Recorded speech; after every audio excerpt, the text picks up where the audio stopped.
Muy buenas noches y muy bienvenidos sean a nuestro estudio de cada 8 días. Estamos iniciando sobre historia del cristianismo. Es un gusto saludarles nuevamente, es un gusto el poder transmitir en esta noche juntamente a través de internet y bueno, estar con ustedes, ustedes en casa, disfrutando con la familia y descansando.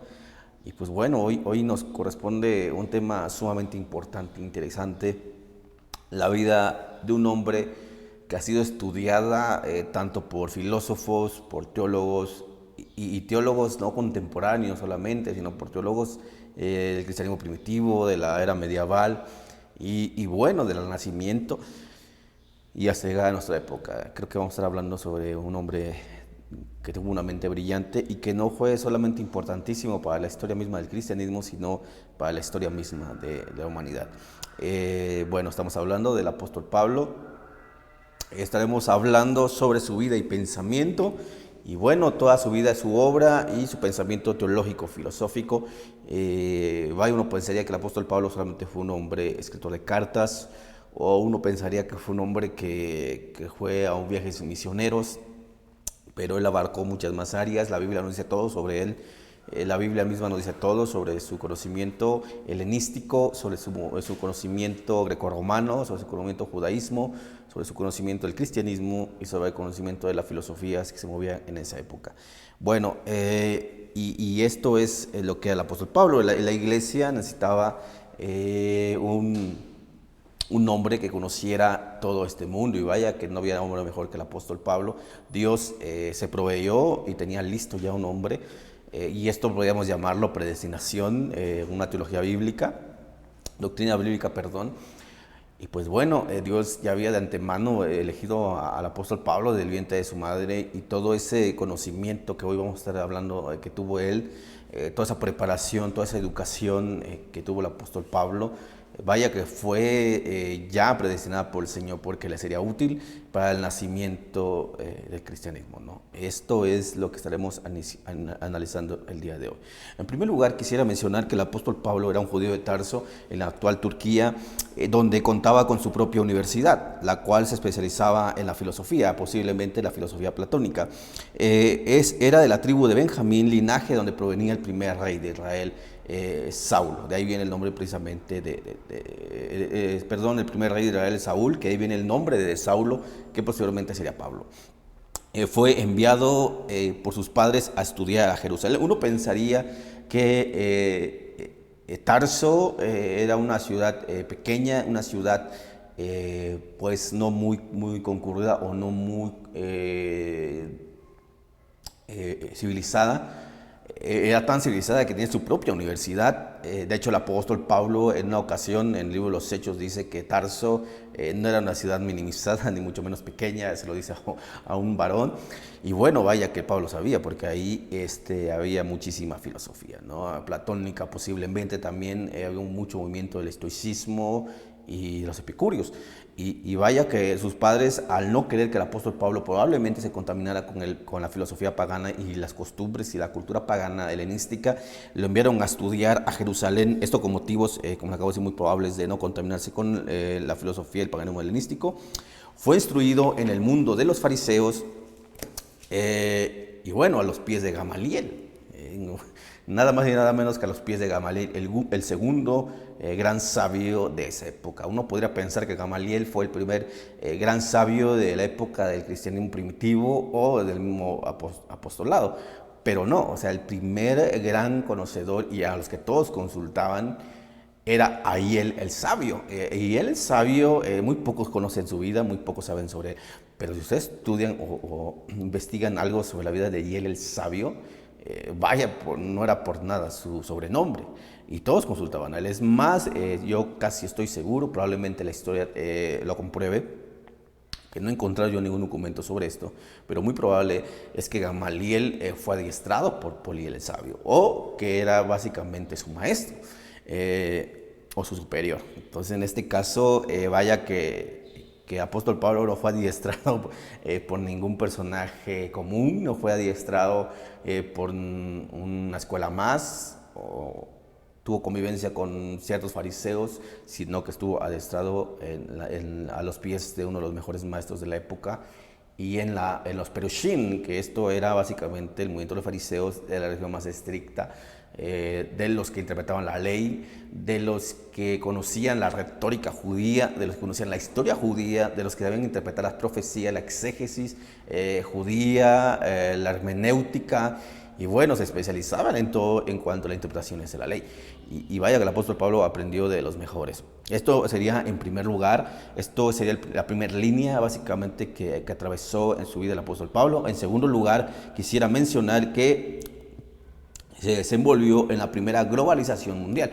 Hoy en día hablamos sobre una globalización y no ha sido la única. Durante la historia esto ha existido. Bueno, el apóstol Pablo se desenvolvió sobre la primera globalización mundial, iniciada por Alejandro Magno 300 años antes de Cristo, el gran conquistador griego Alejandro Magno. Y bueno, ¿en qué consistió esta globalización?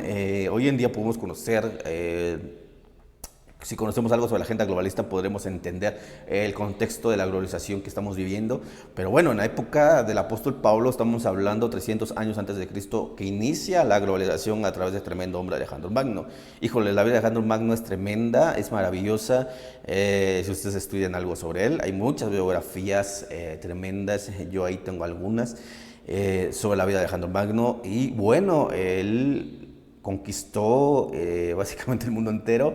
Hay un pasaje histórico que cuenta que una noche Alejandro Magno sale a llorar a un árbol desconsoladamente, y bueno, alguien le pregunta que por qué está llorando desconsoladamente, y él le responde que pues ya no tenía más que conquistar. O sea, él ya estaba llorando porque ya había conquistado todo. O sea, ya no había nada más que conquistar, y es por eso que Alejandro Magno lloraba. Imagínense, este hombre varón. ¿Y qué consistió la globalización? Bueno, precisamente que Alejandro Magno lleva todo lo que es el mundo de Grecia a las naciones conquistadas, a las naciones más grandes, por ejemplo la India. Lleva la globalización, y bueno, las naciones empiezan a hablar en griego, el griego koiné, en el cual algunas veces he mencionado en la clase anterior y que estaré hablando en las próximas clases quizás, no en todas. Esto terminaría ya en el siglo 4 o 5, que ya no mencioné tanto en la cultura griega, romana o helenística. Roma sí tendrá que seguir en nuestra historia, pero bueno, se va perdiendo esto, y les voy explicando por qué. Y el griego koiné era básicamente la lengua oficial, o la lengua común que usaban las naciones.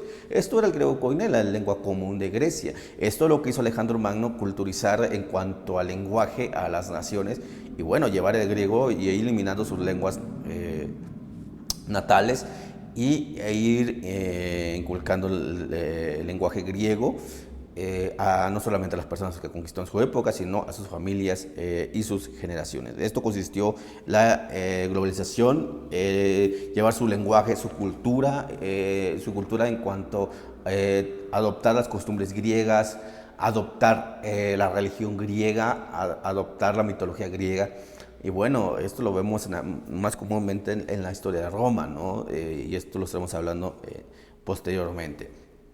La religión y sobre todo el paganismo. El paganismo de Grecia, vaya que lo estaremos hablando en la vida del apóstol Pablo, y en el próximo capítulo estaremos hablando sobre este paganismo. Pero esto fue lo que hizo Alejandro Magno, llevar toda su cultura, toda su religión, todo el paganismo, el lenguaje de Grecia a las naciones, y las naciones la adoptaron, se rindieron a los pies de Alejandro Magno, se rindieron ante la cultura de Grecia, ante las costumbres de ellos mismos. Y bueno, esto es una globalización. Esto es lo que está pasando hoy en día. Rendirse a la ideología de género, rendirse a la ideología del movimiento feminista, rendirse a las ideologías y a las agendas que se están levantando. Bueno, esto es una globalización. Esto lo podríamos llamar en Europa. Europa ya está rendida a los pies de la globalización, de Alejandro Magno de esta época. Bueno, y bueno, esto es en cuanto al segundo aspecto, la segunda línea que tendría que pasar el apóstol Pablo. Él vivió en un mundo de globalización en su época. Él vivió un mundo en el cual, bueno, Grecia estaba en un resplandor tremendo. En tercer lugar, podría mencionar que el apóstol Pablo era un ciudadano romano. Era un ciudadano romano, y esto hacía que él podría apelar al mismísimo César. Y esto lo hizo. De hecho, usted lo puede ver en el libro de los Romanos, en su carta a los Romanos, que él apela a César. Y bueno, ¿por qué? Porque era un ciudadano romano. Era ciudadano romano de nacimiento. Así que no es dudoso que él supiera latín. O sea, él era ciudadano romano de nacimiento, así es que no es dudoso que él supiera latín. Y bueno, es más, él conocía no solamente el latín, sino la lengua hebrea, porque él era judío también, y el griego koiné, al vivir en un mundo globalizado, en el cual ya el mismo judaísmo había adoptado ya el griego koiné, y probablemente también el arameo. Entonces, el apóstol Pablo era un hombre que conocía muchas lenguas. Y de hecho, ustedes lo pueden ver en el libro de los Hechos, que le habla en griego a un varón y le digo, no eres tú el que guardó a hombres sicarios, y no eres tú aquel hombre que los resguardó. Y bueno, lo estaba confundiendo con un criminal. El apóstol Pablo dijo, no. Y dice a sus hermanos, guarden silencio. Y el mismo pasaje del libro de los Hechos, Lucas registra que les empieza a hablar en hebreo. Habla con este hombre en griego koiné y posteriormente empieza a hablar en hebreo. Y esto es un pasaje en el cual el apóstol Pablo conocía y dominaba muy bien las lenguas. Y bueno, el latín, por supuesto que también, porque era un ciudadano romano. Aunque en su época no podrían hablar el el latín, ya que por el mandato del Estado se tendría que hablar oficialmente el griego koiné en cada una de sus instalaciones. En este caso, si habían dos romanos en Grecia o en misma Jerusalén, no podrían hablar en latín, tenían que hablar en griego koiné. Así es que, pues bueno, si ustedes piensan, tan solo por decir algún dato, que la mejor película de la Pasión de Cristo es la de Mel Gibson, pues bueno, lamento decepcionarlos. Hay un pasaje de esa película que, bueno, cuando Pilato con Jesús empiezan a hablar en latín. Bueno, históricamente es incorrecto, porque es muy seguro que el lenguaje, y es muy probable que se usó en la conversación que tuvo Jesús con Pilato, fuera en griego koiné. Jesús conocía el griego koiné, por supuesto, y bueno, en esta época hablar los idiomas ya empieza a ser un poco más común. En la época de Jesús era muy común que hablaran griego, koiné y hebreo, y por supuesto y otros más idiomas. En el caso del apóstol Pablo, bueno, él dominaba, casi estamos seguros que dominaba 4 idiomas, por lo menos. En este caso, bueno, y eso era, bueno, la lengua oficial del imperio. La ciudadanía que tuvo el apóstol Pablo como romano lo tuvo muy probablemente por sus padres. ¿Por qué por sus padres? Bueno, seguimos el hilo histórico. Ellos eran tejedores de tiendas. Y bueno, ¿cómo lo podemos nosotros conocer? Bueno, el apóstol Pablo era tejedor de tiendas. Y con esto el apóstol Pablo, al ser tejedor de tiendas, se mantenía. No lo hacía para gastos propios, sino era para los gastos de su equipo también que llevaba en la misión. Todo lo que hacía Pablo para tejer las casas de campaña que habla la Biblia, bueno, lo hacía para el mantenimiento de su equipo misionero. De hecho, hay un pasaje bíblico que está tremendo, que el apóstol Pablo dice, cuando yo llegue con ustedes no quiero que recojan ofrendas, ya que pues bueno, no tengo la necesidad de estar pidiendo ofrendas, puesto que con mis manos, decía, yo he tejido tiendas y bueno, con eso he sobrevivido. Guárdalo para alguna necesidad de los hermanos y envíenselo. Bueno, el apóstol Pablo es tremendo en esta parte, porque él trabajaba para su trabajo en la misión y bueno, para mantener a su equipo de trabajo en las misiones. Ellos recogían las tiendas de campaña, las hacían con un pelo de cabra muy duro, perdón, y bueno, de silicio, así se conocía, viene bien el nombre de la palabra de la ciudad de Cilicia, porque de allá provenían esas cabras. Y bueno, con esos tejían las tiendas, y era un pelo de cabra muy dura. Y bueno, las legiones romanas, cuando avanzaban en su ejército, por supuesto que necesitaban casas de campaña donde acampar, precisamente. Y bueno, y no era nada despreciable que un judío, que eran los únicos que podían conocer ese trabajo, les ayudara. En este caso, los padres del apóstol Pablo, era lo más seguro, es lo más probable, no está comprobado, pero muy probable es que ellos fueran con las legiones romanas a tejer esas casas de campaña precisamente para el ejército romano, y así obtener la ciudadanía. Había dos formas de obtener la ciudadanía de esa época. Una era precisamente trabajar con el imperio romano, y un trabajo muy útil que te diera la ciudadanía. En este caso, las casas de campaña era muy rentable, que tenías muy altas posibilidades de conseguir la ciudadanía romana. Y otra era comprarla, pero era un precio muy alto que muy pocos podían comprar. Comparar la ciudadanía romana con hoy en día es superior a obtener la ciudadanía de Estados Unidos. Era muy superior, solo por poner un ejemplo.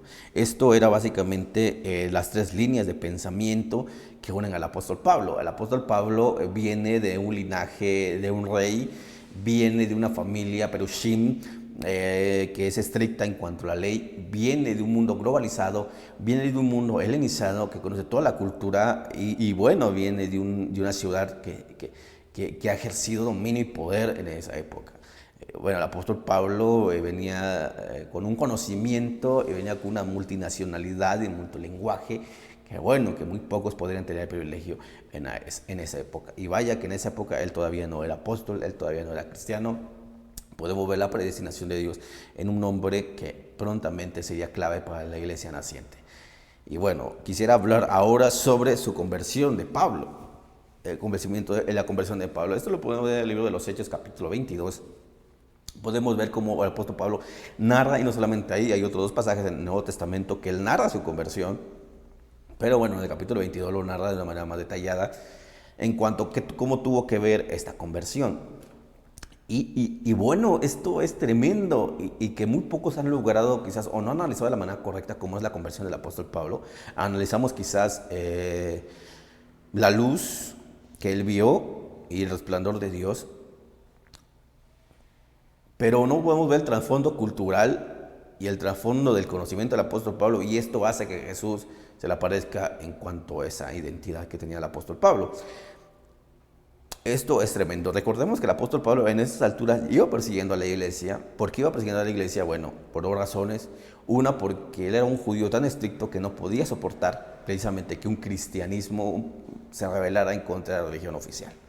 No esos fanáticos, esos cristianos locos, esos cristianos que están causando disturbios, que están enloqueciendo y que están destabilizando el movimiento fariseo y toda la religión de Israel. Bueno, para él era un asunto de terrible pecado y abominación, y bueno, el celo por su religión, el celo por su historia, el celo por su hogar, lo incitó a perseguir a la iglesia. Y esto no solamente por el celo de su religión, sino por el poder que él tenía. Él pide cartas básicamente al gobierno romano, y bueno, él tenía acceso hasta los confines del imperio.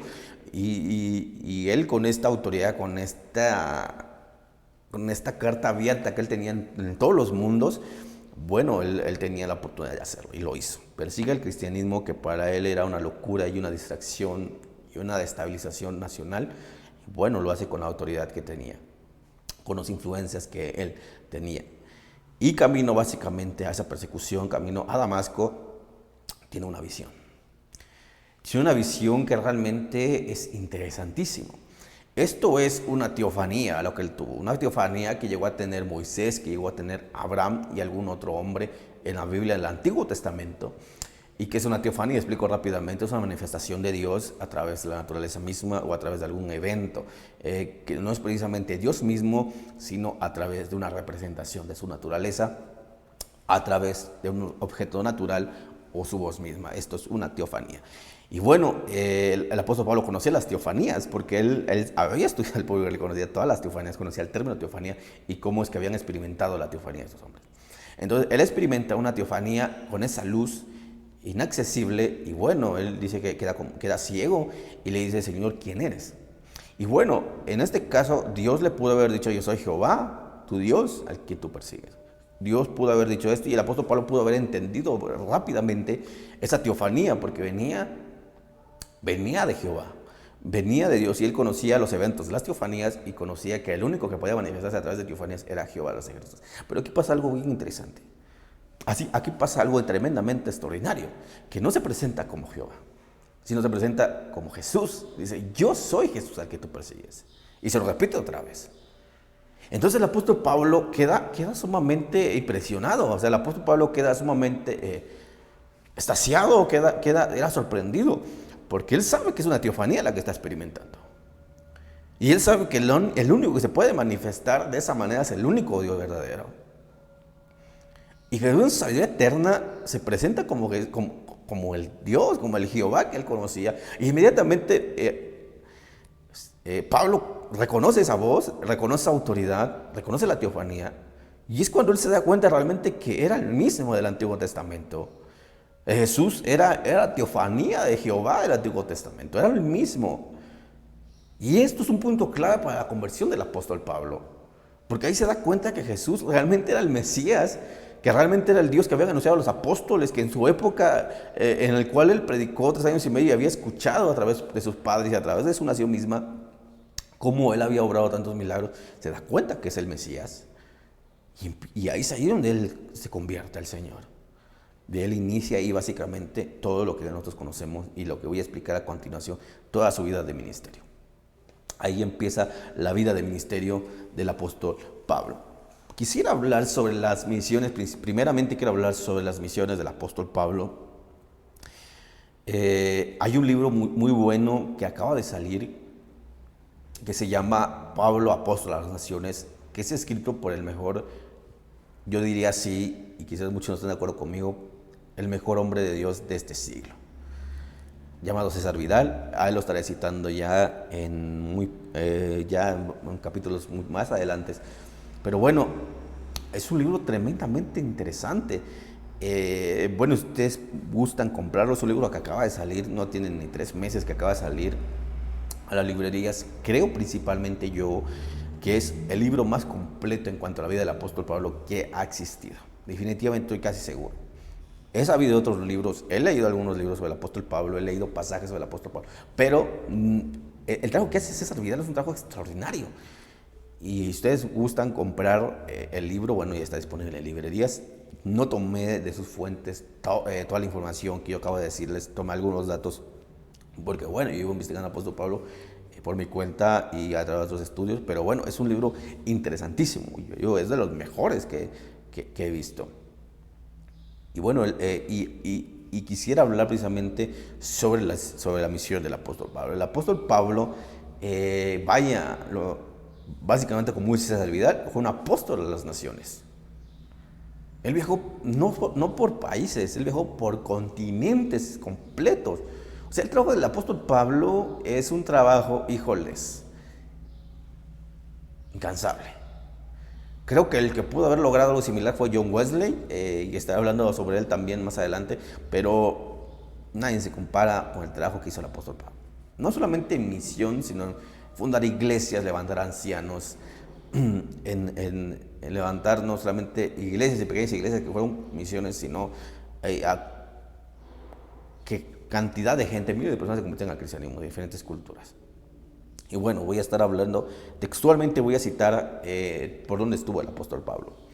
Escuchen lo que, bueno, en cuanto a los viajes misioneros del apóstol Pablo. La vida misionera del apóstol Pablo. En el año 44 emprendió el primer viaje misionero que incluye Chipre y luego el Asia Menor, en la que visitó las ciudades de Pérgamo, Siria, Antioquía, Iconio, Listra y Derbe. En el año 48 comenzó el segundo viaje misionero y dirigiéndose al norte pasó por Siria, entró en Asia Menor y visitó a Cilicia, Frigia y Galacia, donde fundó varias iglesias. Cruzó después el mar Egeo y se internó en Macedonia. Empezó su ministerio en Europa, en la ciudad de Filipos, donde partió hacia el sur para Grecia y llegó hasta la ciudad de Corinto. Ahí se fue a Éfeso y regresó a Jerusalén. De ahí lo llevaron preso a Cesarea, donde permaneció 2 años. Habiendo apelado al mismísimo César, fue llevado a Roma y estuvo ahí desde el año 59 al 61. En ese año fue puesto en libertad y emprendió su último viaje misionero. Visitó Creta, Macedonia, Corinto, Nicópolis, Dalmacia y Asia Menor. Por segunda vez fue arrestado ahí y conducido a Roma. Esto se presume en el año 66. Y bueno, ahí es donde sufre su martirio, que eso lo estaremos hablando al final del capítulo. Y esto es básicamente los lugares que se citan por ciudades y por continentes. Y bueno, estaría cuestión de hablar de los países y poblados que visitó. O sea, es muchísimo el trabajo de César Vidal, del apóstol Pablo. Recuerdo mucho de César Vidal porque, bueno, él habla sobre todo su trabajo inalcanzable que hizo el apóstol Pablo en las misiones. De hecho, César Vidal en su libro menciona cómo el apóstol Pablo lleva a muchos de los siervos que se conocen en la Biblia, en el caso de Juan Marcos y el caso de Lucas.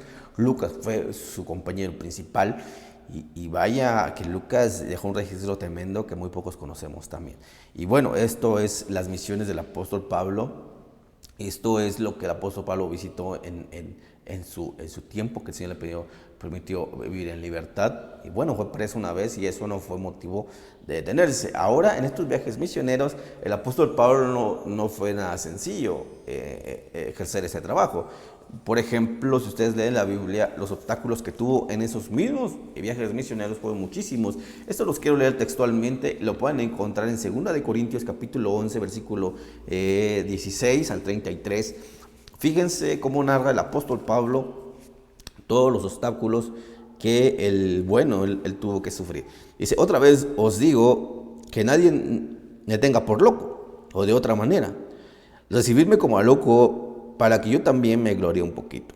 Lo que hablo, no lo hablo según el Señor, sino como en mi locura, con esta confianza de gloriarme. Puesto que muchos se glorían según la carne, también yo me gloriaré. Porque de buena gana toleraréis a los necios, siendo vosotros cuerdos. Pues toleraréis si alguno os esclaviza, si alguno os devora, si alguno os toma lo vuestro, si alguno os enaltece, si alguno os da de bofetadas.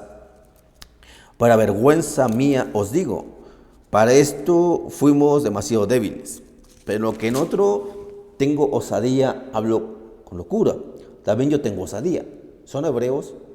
Yo también. ¿Son israelitas? Yo también. ¿Son descendientes de Abraham? También yo. ¿Son ministros de Cristo? Como si estuviera loco hablo, yo más, en trabajos, más abundante, en azotes sin número, en cárceles, más en peligro de muerte muchas veces. De los judíos 5 veces he recibido 40 azotes menos uno. 3 veces he sido azotado con varas.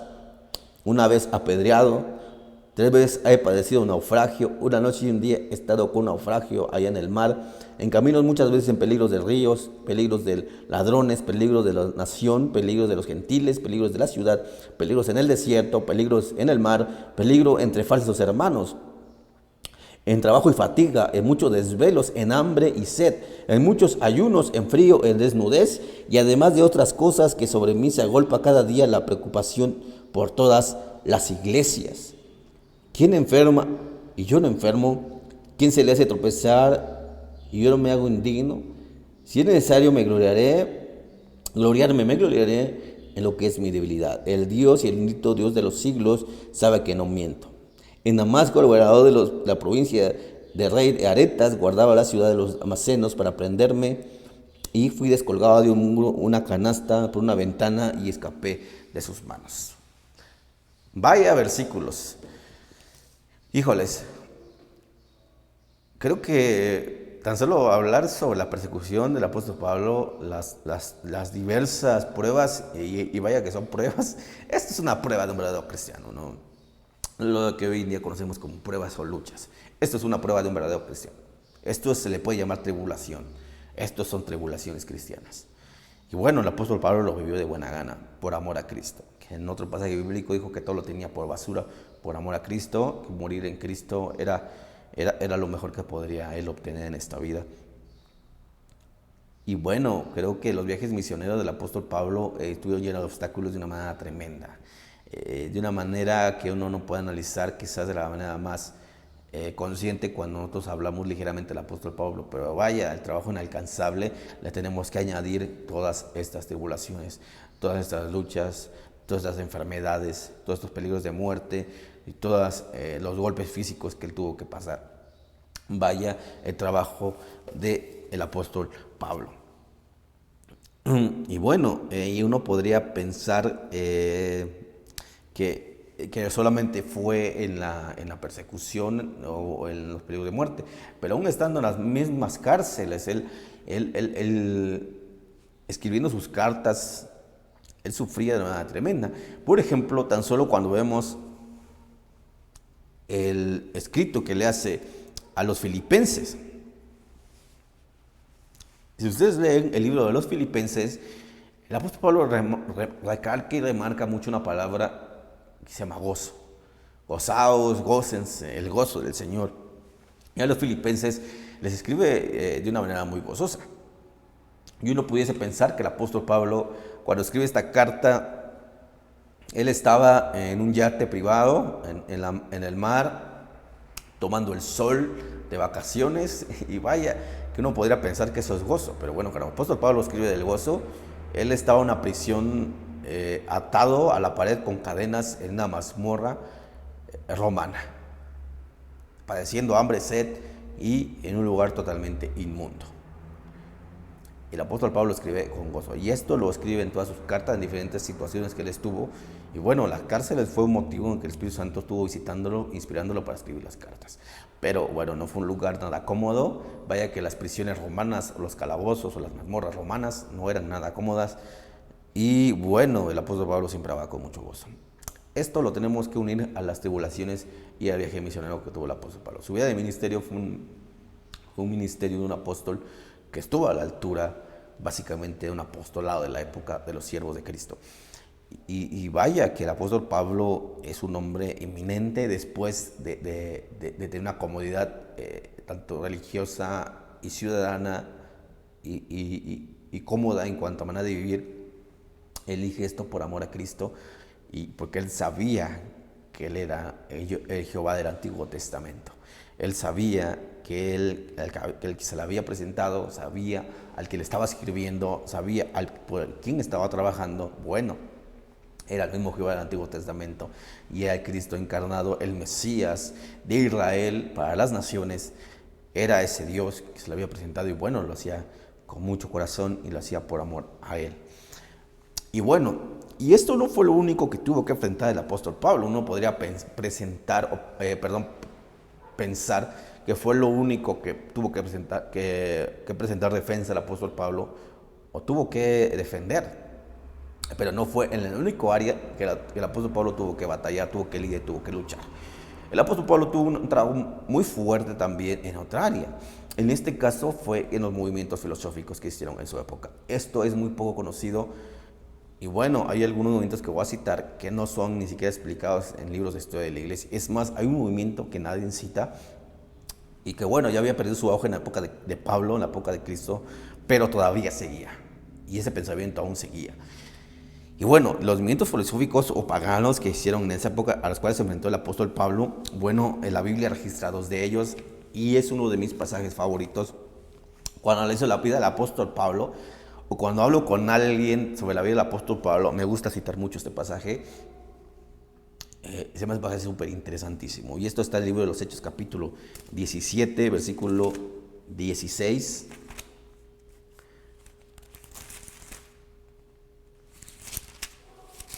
Libro de los Hechos, capítulo 17.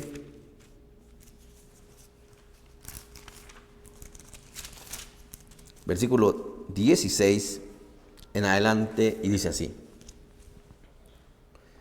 mientras Pablo los esperaba en Atenas, su espíritu se enardeció viendo la ciudad entregada a la idolatría. Así que discutía en la sinagoga con los judíos y piadosos, en la plaza, cada día con los que concurría.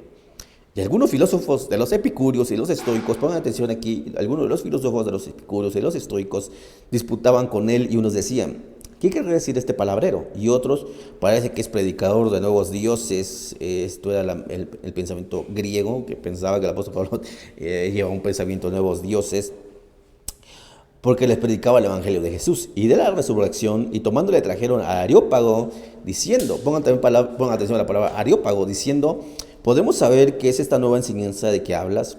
Pues traes a nuestros oídos cosas extrañas. Queremos pues saber qué quiere decir esto. Porque todos los atenienses y los extranjeros residentes ahí en ninguna otra cosa se interesaban sino en decir o oír algo nuevo. Entonces Pablo, puesto en pie en medio del Areópago, dijo: varones atenienses, en todo observo que sois muy religiosos, porque pasando y mirando vuestro santuario, hallé también un altar en el cual está esta inscripción: al Dios no conocido, al que vosotros adoráis, pues sin conocerle es quien yo os anuncio, el Dios que hizo el mundo y todas las cosas. Que en él hay, siendo el Señor del cielo y de la tierra, no habitó en templos hechos por manos humanas, ni es honrado por manos de hombres, como si necesitase de algo, por él es quien le da toda vida y aliento y todas las cosas.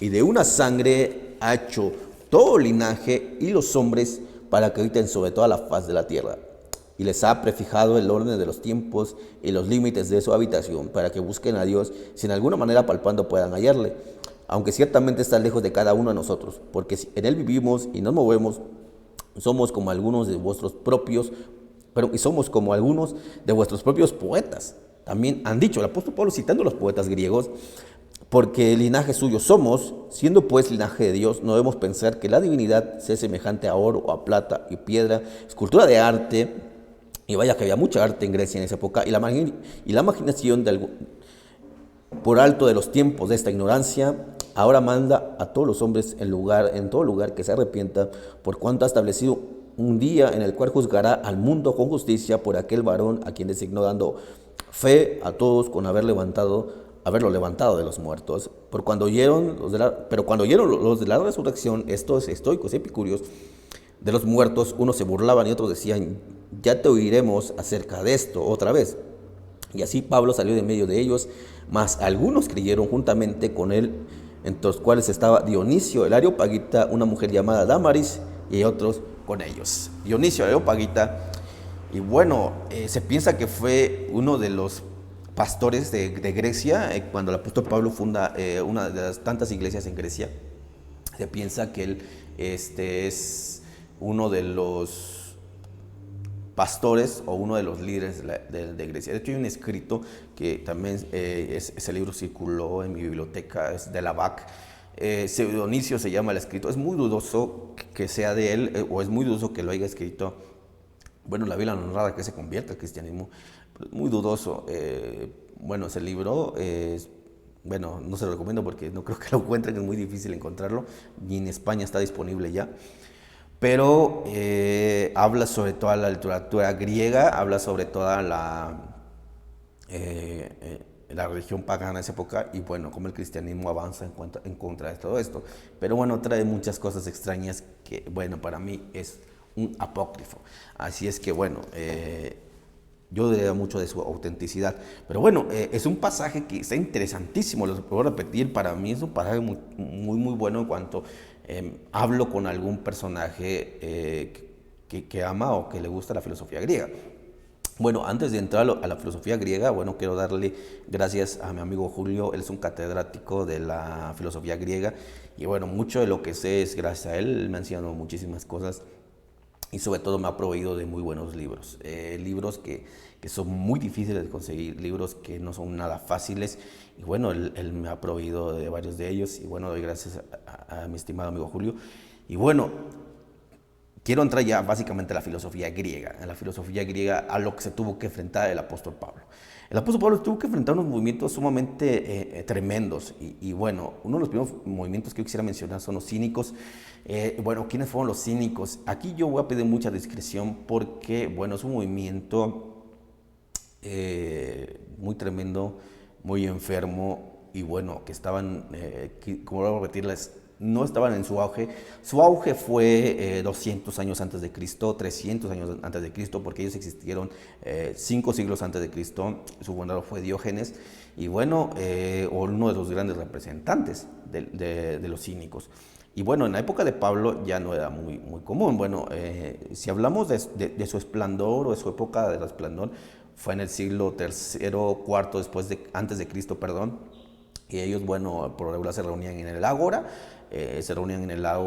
a tomar el sol, a ver cómo subastaban a los esclavos, donde, bueno, el ágora era un lugar de la democracia ateniense, el ágora era un centro donde la democracia surgió, y bueno, era lugar de política, donde se hicieron el primer concurso literario, donde había drama, donde había teatro, donde había muchísimo arte, y bueno, los griegos, bueno, fueron los primeros en hacer todo esto.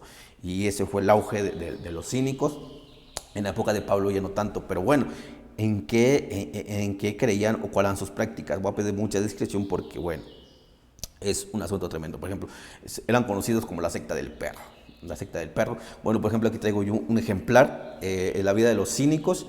Lo recomiendo mucho. Bueno, para los que ya conocen ya un poco más a profundidad la Biblia, no recomiendo este libro a una persona que apenas va empezando o que no conoce básicamente ni siquiera lo básico de esto del cristianismo, no lo recomiendo. Pero bueno, si ustedes quieren conocer cómo el apóstol Pablo tuvo que pelear con este pensamiento o luchar en contra de este pensamiento, bueno, lo puedo recomendar. Bueno, los cínicos son conocidos como la secta del perro, hablaban solo de su máximo representante, Diógenes. O sea, quisiera hablar, perdón, sobre su máximo representante, que fue Diógenes. Y bueno, cuando yo hablo ahorita de Diógenes, porque solamente hablo sobre la vida de él, nos vamos a dar cuenta del pensamiento que tenían ellos. Por ejemplo, Diógenes nació en el año 412 a.C. y murió en Corinto en el año 323 a.C. Entre sus prácticas estaban robarse la carne de los templos que habían sido ofrecidos a los dioses y comérsela cruda. Este hombre entraba a los templos griegos a robarse la carne que había sido ofrecida a los dioses. De hecho, ustedes leen el libro de la iglesia de Corinto, había una disputa entre la iglesia, los nuevos creyentes pobres, que muy probablemente venían de la esclavitud o vivían en una pobreza muy extrema. No tenían dinero para comprar alimentos, así es que bueno, tenían que comprar comida la carne que se vendía un día después de los sacrificios salía a un precio mucho más menor. Bueno, era lo único para los que les alcanzaba. De hecho, ustedes leen la Biblia, el apóstol Pablo lo aprueba solamente por el caso de los pobres. A los ricos, a los corintios ricos, a la iglesia de la iglesia rica no lo hacía, y se los prohibió porque ellos tenían como comprársela. De hecho, fue tanto la discusión que el apóstol Pablo se enoja con los corintios y dijo, bueno, si ustedes no quieren que estos pobres hermanos compren carne que ustedes dicen contaminada porque no se alcanza, él no lo hacía por tanta religiosidad, sino por una causa normal que no les alcanzaba, pues cómprenselo ustedes, dijo el apóstol Pablo. Si ustedes si son tan religiosos, si ustedes realmente quieren que ellos vivan como ustedes, pues cómprensela porque a ellos no les alcanza. Y bueno, era muy común ver la carne cruda de los sacrificios en esa época. Y bueno, Diógenes no se esperaba a que la sacaran. Y bueno, él la robaba del templo y se la comía cruda. De hecho, es lo que hacía Diógenes, comerse la carne cruda. Se asoleaban en el ágora, como acabo de decir. Y bueno, Platón lo define como un Sócrates enloquecido. Sócrates, o el movimiento socrático, después adopta el cinismo. Bueno, es una combinación entre cinismo y socratismo. Y bueno, esto lo conocemos en la historia griega. Bueno, él también consideraba el incesto como algo natural. O sea, el incesto, relaciones sexuales entre mamá e hijo, entre hermano y hermana, y entre primos, y bueno, entre familia cercana, para él no lo consideraba un pecado, él lo consideraba algo normal. Es más, el parricidio, el asesinato de algún familiar muy cercano, igual él no lo consideraba, o su filosofía y su pensamiento que dejó plasmado, lo consideraba como algo no muy grave. No, esto es lo que él, decía. Impulsaba también a practicar el canibalismo, y practicaba por las calles la vida sexual y sus necesidades. No voy a entrar en detalle, ustedes ya podrán imaginar con esto lo que acabo de decir. Practicaban el suicidio.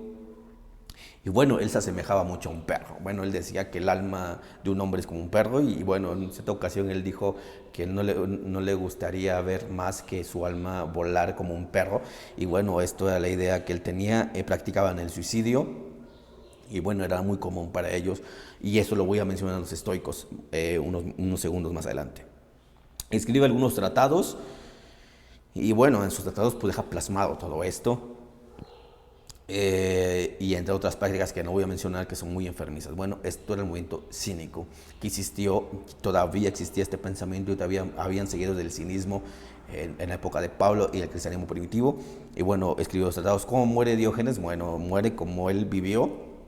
Hay dos formas, o hay dos teorías de su muerte. Una de las teorías es que murió mordido por unos perros, que unos perros lo mordieron precisamente por pelearse por carne cruda. Esto es una teoría, que él murió mordido por unos perros por estarse peleando por carne cruda. Y bueno, otra teoría de su muerte es que se murió ahogado con carne cruda de pulpo. O sea, no pudo digerir los trozos de carne de pulpo cruda y terminó ahogado. Esto es son las teorías. Una de ellas es cierta, pero bueno, es tan antiguo que pues bueno, las fuentes no dieron exactamente cuál fue su muerte, pero bueno, son de las dos teorías más cercanas a su muerte.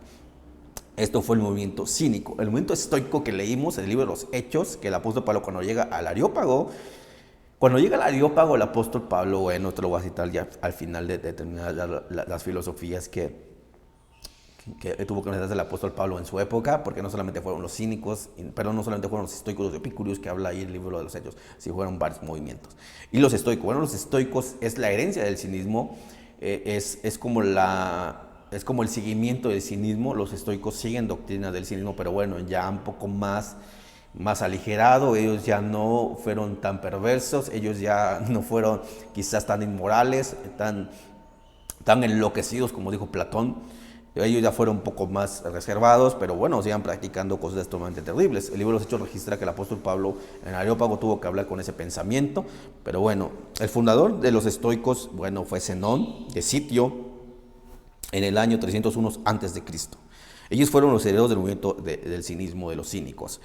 ¿Y cuál, bueno, en qué se basaban los estoicos? Bueno, pretendían alcanzar la felicidad y la sabiduría a través de bienes materiales. Practicaban el suicidio y no creían en la resurrección. Los estoicos usaban un juego de palabras que era suma soma en griego, koiné, y bueno, esto quiere decir que querían desprenderse de su cuerpo, que su cuerpo les estorbaba, que la vida, bueno, tenían que alcanzar el nivel máximo de felicidad a través de los bienes, si no, no tenía sentido vivir. Los estoicos practicaban también el suicidio. Bueno, esto era una práctica que cometían los cínicos y bueno, fuera de los estoicos. Y bueno, no era nada extraño que el apóstol Pablo escribiera. Si uno lee todo este contexto, uno va a entender las cartas del apóstol Pablo. Y tan solo por citar, la iglesia de Corintio, que fundó el apóstol Pablo, básicamente estaba fundada en la ciudad de Grecia, en la ciudad de Corinto. Una ciudad con un esplendor tremendo en cuanto a inmoralidad, en cuanto a filosofía, en cuanto a religión y mitología griega. Y bueno, el apóstol Pablo funda una iglesia donde provenía mucha gente con este tipo de ideologías, donde la gente se suicidaba, la gente adoraba muchísimos dioses. Y bueno, es ahí donde en la ciudad de Corintio estaba el templo de Afrodita, la diosa del amor. Y bueno, se dice en la historia misma que en ese templo la diosa Afrodita tenía a 1000 profetisas, que por las mañanas estaban sirviendo en el templo y por las tardes salían a prostituirse por las ciudades de Corinto. Hay un dicho griego muy famoso que no todos los hombres pueden llegar a Grecia, no todos los hombres podían llegar a Corinto. Y bueno, a pesar de que bueno, las mujeres de Corinto eran mujeres muy hermosas, las mujeres griegas eran conocidas por su belleza, salían a prostituirse y bueno, por las mañanas servían en el templo de Afrodita, un templo que por supuesto también sirvió de muchas orgías y sirvió de tantas cosas. Bueno, este era el nivel de inmoralidad que existía en la época de Pablo y el cristianismo primitivo, que bueno, no es común que hubiese muchas cosas tremendas, si usted lee en la primera carta a los Corintios, muy fuertes. Y bueno, no era tampoco nada extraño que el apóstol Pablo escribiera con un pensamiento griego hacia ellos y presentarles el Evangelio de Cristo. Porque el apóstol Pablo conocía el movimiento helenista, conocía el pensamiento helenista, greco-romano, y les escribía en ese pensamiento inspirado por el Espíritu Santo para el arrepentimiento. Y no es nada tampoco extraño que él escribiera capítulo 15 de 2 de Corintios acerca de la resurrección. De hecho, le dije un capítulo entero. ¿Por qué? Porque era una ciudad con comúnmente cometían mucho suicidio, porque había mucho movimiento estoico y bueno, había impregnación todavía del cinismo. Y bueno, les escribe acerca de la resurrección y es lo que explica también en el Areópago. Bueno, está con los estoicos y los epicúreos, les escribe y les habla acerca de la resurrección. Algunos creen, algunos se burlan, porque ellos no creían en la resurrección. Bueno, el apóstol Pablo con esta intención escribe 2 de Corintios, porque había mucha hoja en cuanto a la idea del suicidio, bueno, que él escribe sobre la resurrección. Entonces, entender el contexto histórico, por qué el apóstol Pablo escribe la carta y con qué motivo, bueno, esto nos da una luz clara del por qué lo hizo. Bueno, los estoicos, bueno, hacían esto.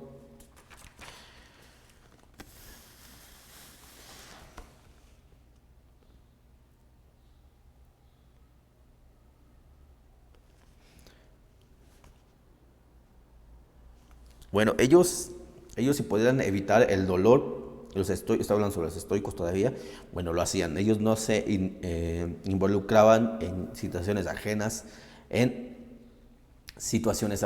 ellos decían que era necesario pasar por el dolor, ellos decían que el dolor no era parte y no era bueno, así es que ellos trataban de evitar mucho el dolor, ellos se ahogaban mucho en el placer sexual, en el placer de alimento, así que no era extraño que practicaran la gula.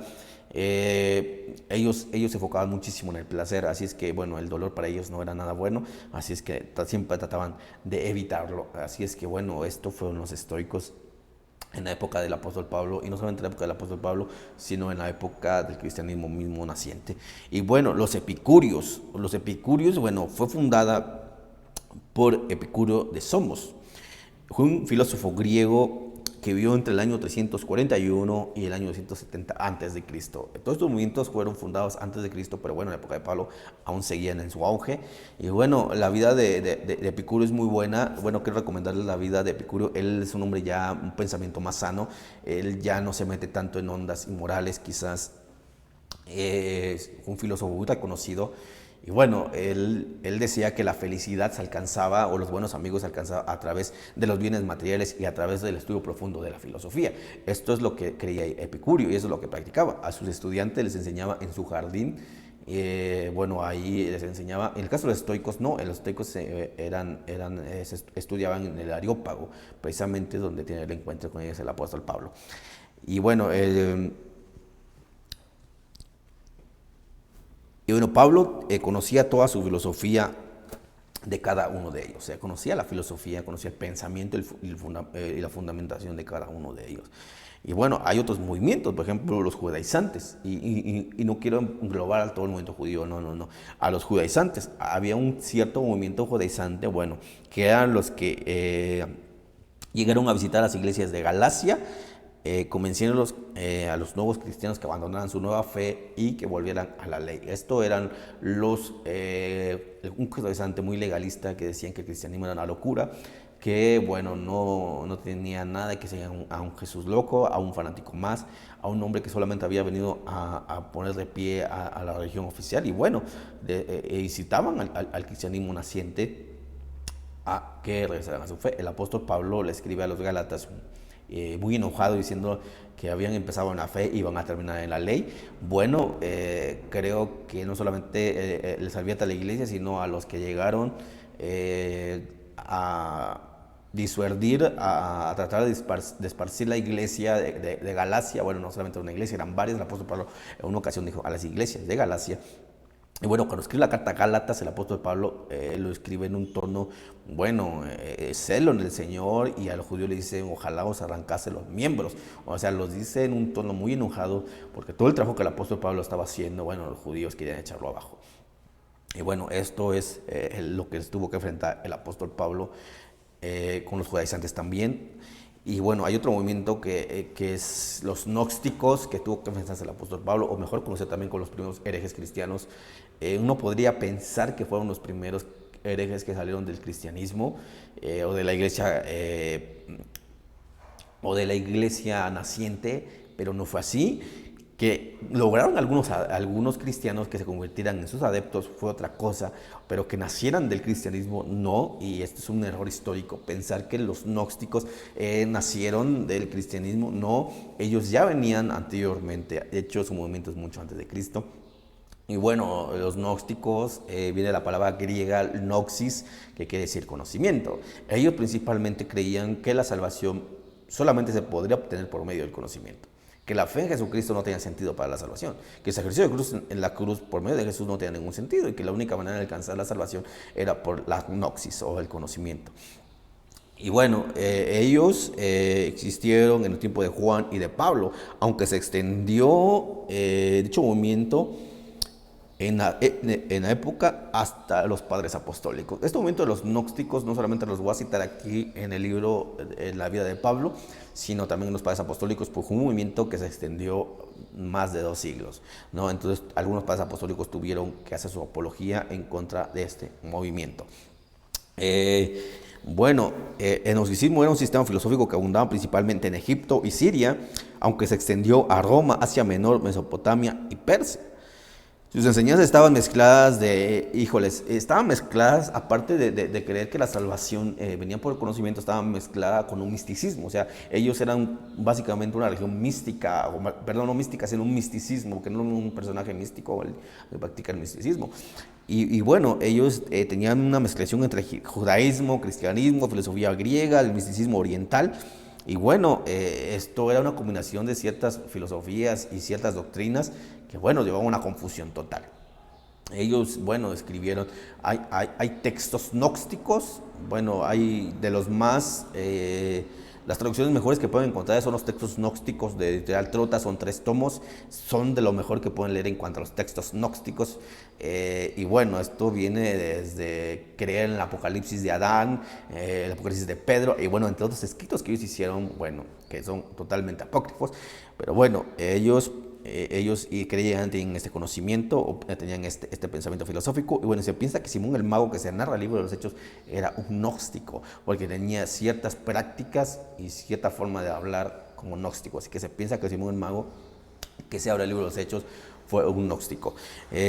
Bueno, enseñaban que la materia era mala y el espíritu bueno, así es que miraban a un Jehová del Antiguo Testamento muy malo, porque había creado un mundo malo, un mundo que el hombre se había corrompido y había caído en maldad. Así es que ellos creían que el Jehová del Antiguo Testamento era un hombre malo, mientras que sus enseñanzas de Cristo les serviría de ayuda para vencer el mundo material. Así es que ellos, bueno, ellos creían que Jehová del Antiguo Testamento era un Dios malo, mientras que no creían como el Mesías a Jesús, pero bueno, sus enseñanzas las iba a servir para vencer un mundo material. Bueno, estos eran los gnósticos, eran un movimiento muy extraño que adoptaba muchas ideas, que adoptaba muchos pensamientos de diferentes religiones y movimientos, y aún del mismo cristianismo, y bueno, lo llevó a una locura tremendamente. Y esto hace que el apóstol Pablo dirija su carta de Colosenses contra los gnósticos. Esto, si usted lee el libro de los Colosenses, es una carta contra los gnósticos, principalmente el capítulo 2. Y como decía un principio, bueno, ellos, un principio del movimiento de los gnósticos, también existió en el tiempo de Juan. Se piensa que también la primera carta de Juan, capítulo 2, versículo 22, y capítulo 4, versículo 2 al 3, sí piensan que también son escritos contra los gnósticos, ¿no? Porque abundaban muchísimo en el tiempo de Pablo. Y bueno, o sea, el apóstol Pablo no solamente tuvo que enfrentar tribulación, un viaje misionero con pruebas y luchas, sino tuvo que enfrentar momentos filosóficos muy fuertes, con una inmoralidad. Imagínense el trabajo del apóstol Pablo. Yo lo imagino porque llevo tiempo estudiándolo y a mí me sorprende muchísimo la vida del apóstol Pablo. Yo admiro mucho la vida del apóstol Pablo. Porque no solamente es cuestión de levantar una iglesia en esa época. No era solamente, y vaya que no me trajo nada fácil, levantar una iglesia en medio de una persecución, en medio de carencias quizás de todo tipo, porque no solamente era enfrentar el dolor y enfrentar las pruebas, sino solidarizar una iglesia. Porque solidarizar una iglesia, eso lo vamos a ver en el próximo capítulo, el contexto cultural del cristianismo. Solidarizar una iglesia en esa época, híjoles, era por mano de Dios. Porque había muchísima inmoralidad, muchísimo paganismo, muchísimas ideas filosóficas, una religiosidad vaya avasallada de miles de dioses. Que fundar una iglesia no fue nada fácil. Y vaya que el apóstol Pablo, aparte de fundar, y en medio de todo esto, todavía tiene que luchar en medio de la iglesia para solidarizarla, en medio de todos estos pensamientos que se levantaban, y porque la iglesia que venía la gente que venía hacia las iglesias de Pablo, bueno, venían con todas esas ideologías, ¿no? Entonces, bueno, entender esto nos da cuenta, esto nos da idea que la filosofía, la teología y filosofía de Pablo, bueno, es incomparable en la época. ¿No? O sea, el apóstol Pablo fue un gran filósofo al conocer la cultura griega, al conocer el movimiento helenístico, al conocer el mundo grecorromano. Fue un gran filósofo de la lengua griega, le fue enseñado y porque lo vivió y lo escuchó de muchos filósofos. Y fue un teólogo porque desde muy pequeño creció, como dije al principio, una familia perushin, que ellos eran estrictamente el judaísmo y que se les enseñó la Torá desde muy pequeño. Ellos de muy pequeño leían ya la Torá. La ley de Moisés, los primeros 5 libros de la ley, bueno, él lo conocía de una manera clara y lo leía en su lengua natal, en hebreo. Y bueno, el apóstol Pablo tenía un conocimiento tanto filosófico y teológico que convierte al cristianismo. Cuando se convierte el cristianismo, bueno, no solamente conocía las obras de los apóstoles y casi, es más, él dice en el libro de Gálatas que ni siquiera se acercó con los apóstoles. Es más, solamente estuvo un tiempo con el apóstol Pedro. Él fue preparado directamente por el Señor por 3 años en el Arabia y bueno, recibió una instrucción teológica, una aprobación teológica directamente por el Señor. Por eso es un apóstol de Jesucristo, porque fue discipulado también al mismo tiempo que los apóstoles. Pero fue una enseñanza exclusiva, si ustedes quieren de esta manera, y que el apóstol Pablo estuvo enseñado directamente por el Señor, y bueno, su teología, bueno, ni se diga. Entonces, la teología del apóstol Pablo y la filosofía del apóstol Pablo, bueno, fue la mejor de la época. Y bueno, él conocía a los grandes poetas griegos, como el libro de los Hechos. Él cita a uno de los poetas griegos. Yo quisiera saber cuál fue el poeta griego, no se ha podido saber quién fue. Puede haber sido algún Heródoto, no sé, puede haber sido Eurípides, no sé, algún poeta griego, algún dramatista griego. Y bueno, él lo cita porque conocía la literatura griega, conocía la filosofía griega, los grandes pensadores. Por ejemplo, él conocía a Homero, él conocía, bueno, muchísimos hombres que podrían, bueno, saber de todo esto. Bueno, conocía la cultura y lenguaje helenístico también. ¿No? Él no solamente conocía la filosofía, sino también la cultura y las bellas artes del mundo grecorromano. Conocía la historia también del judaísmo. Y bueno, o sea, si vemos la vida, el pensamiento del apóstol Pablo, como dice nuestro capítulo, el pensamiento del apóstol Pablo, bueno, un pensamiento muy enriquecido. Fue un pensador tremendo que, bueno, en nuestra época sigue siendo para materia de mucho estudio. Se han escrito libros enteros sobre el apóstol Pablo. Voy a recalcar, bueno, el más completo que yo puedo mencionarles es la de César Vidal, el apóstol Pablo a las naciones. Y bueno,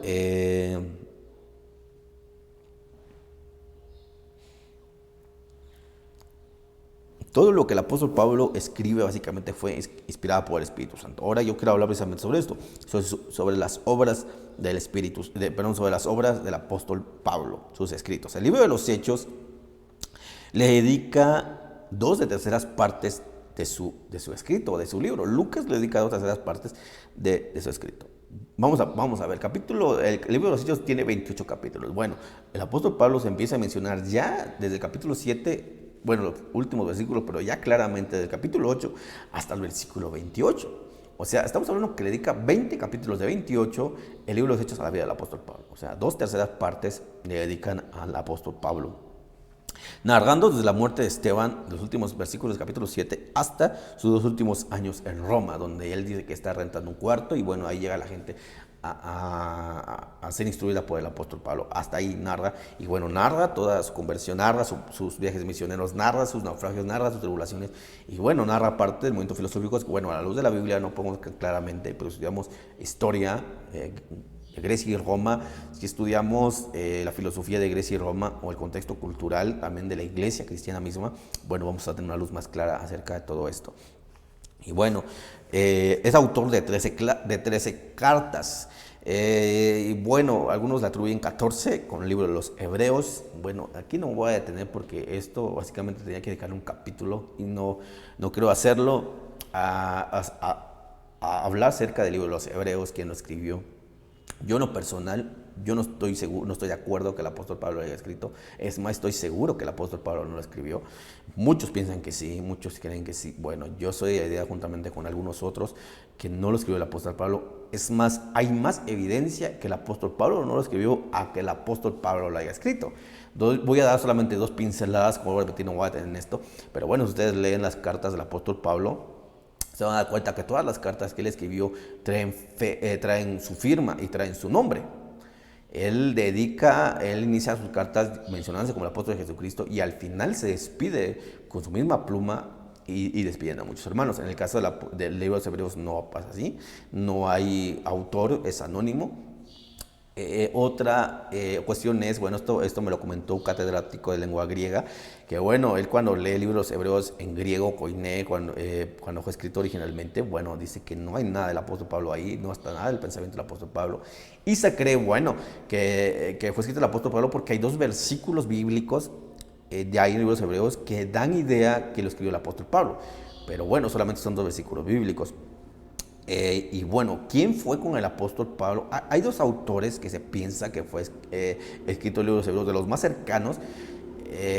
¿Quién fue el hombre que estuvo con el apóstol Pablo? Bueno, el que estuvo de cerca y que estuvo en sus viajes misioneros y que se piensa que el apóstol Pablo le ayudó con su redacción de su evangelio, que fue el libro de Lucas, precisamente fue Lucas.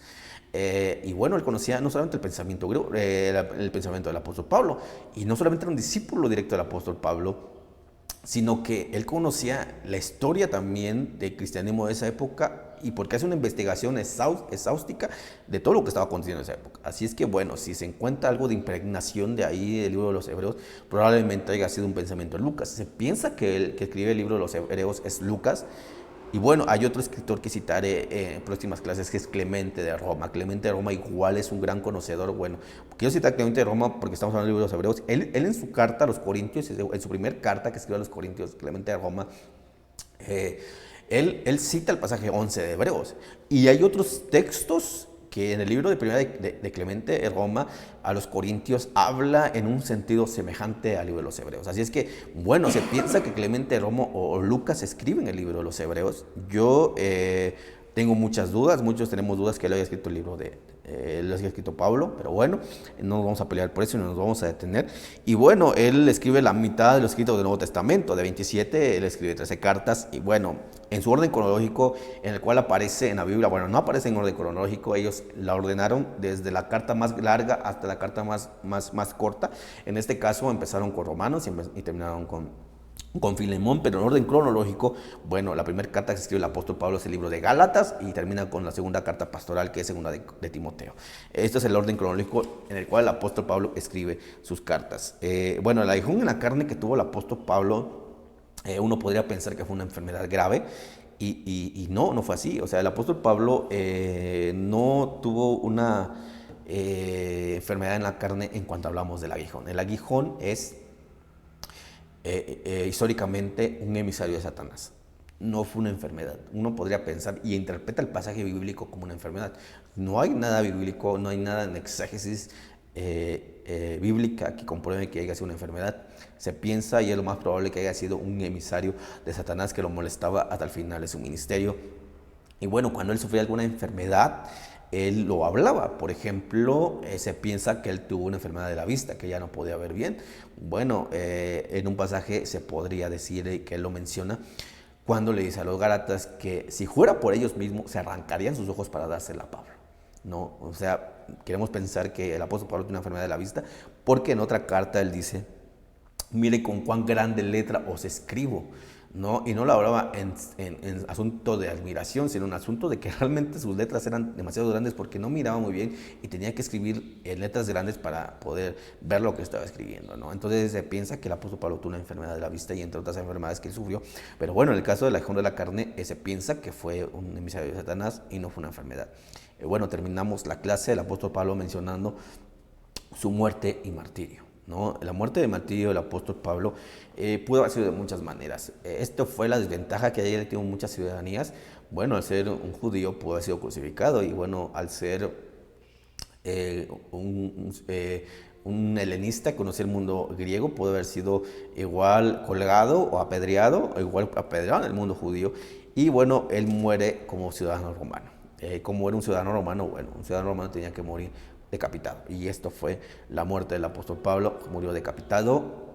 Y bueno, esto fue bajo la persecución de Nerón, el segundo emperador que persiguió el cristianismo.